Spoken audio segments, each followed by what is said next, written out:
Britain itself, I want to say how nice it is to see you all here.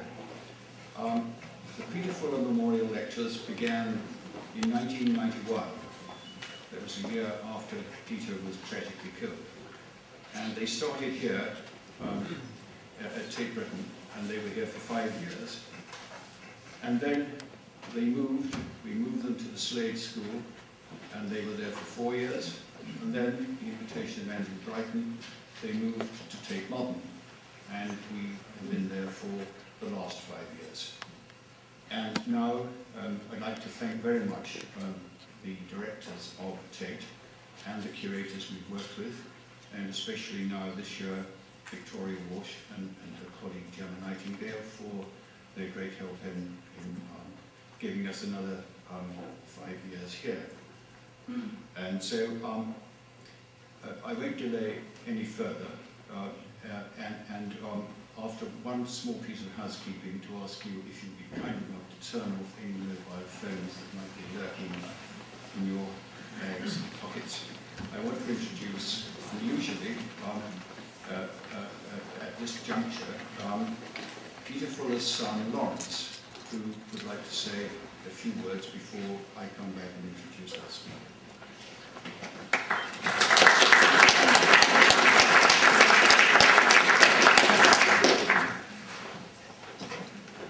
I began reading Peter's writing when I was 15 and bombarded my baffled psychology teachers with his controversial theories, to which I received confused reports mainly along the lines of, this isn't art theory, this is psychology.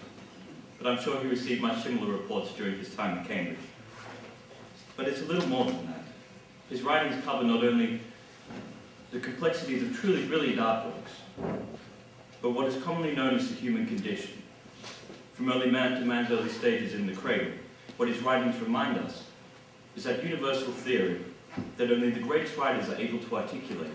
Through art we may see ourselves and our world, or as Shakespeare put it, holding the mirror up to nature. But many people know Peter much better than I do, personally and professionally. So I would like to speak to you now on the Peter Fuller that I have come to know throughout my life. The memory of Peter Fuller is strong in the minds of many.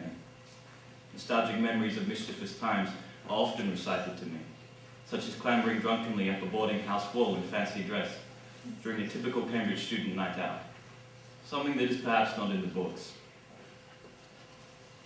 But Peter was not just at Cambridge to play. He had much bigger things in mind.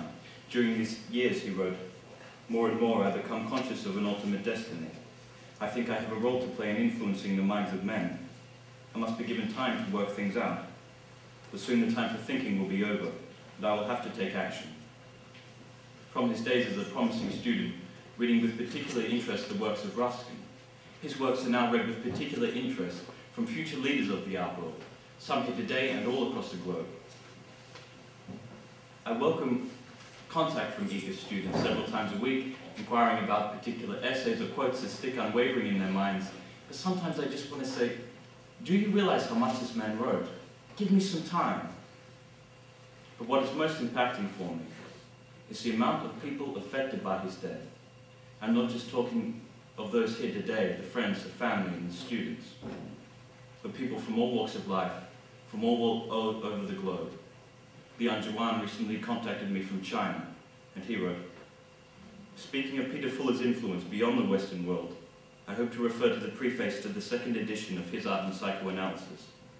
At the end of the preface, Peter said he was happy to learn that his writings played some part in the radical rethinking of Marxist aesthetics in China. I believe that Peter would have been much more happier if he had learned the fact that even in today, 18 years after the publication of the Chinese translation of his Art and Psychoanalysis, universities and art institutions in China still put this book on the required reading list for graduate students major in critical theory and art history." Liang Zhuan. Along with such prestigious books as Art and Psychoanalysis, Peter started one of the most important magazines on art that is still strong today. He stood stubbornly in his convictions as always, and to much controversy, called the journal Modern Painters, after a series of books published by Ruskin, although it is currently considering a change of name. On the 2nd of June 1990, Modern Painters published Modern Painters Tributes to Peter Fuller. 30-odd responses were published by people involved in the art world, all talking about how Peter had touched their lives. I would like to read one of them now. Peter, you were very, very special. You stand like a monument over all those charlatans, has-beens, never-to-be's, half-baked critics or bored critics. I'll always love you, in spite and because of all the trouble you got me into. Bernard Jacobson. Just imagine how much trouble he would cause today. From these responses, I do not think it too ambitious of me to put on a play about his life a few years from now, when I am at the right age to play him and can at least comprehend to some degree where he was coming from. I hope to then develop this into an independent film and coincide it with the release of his biography. There is still much to be done. Peter Fuller passed away on the 28th of April, 1990, on the M4 motorway in Berkshire. But his words and his spirit will not die.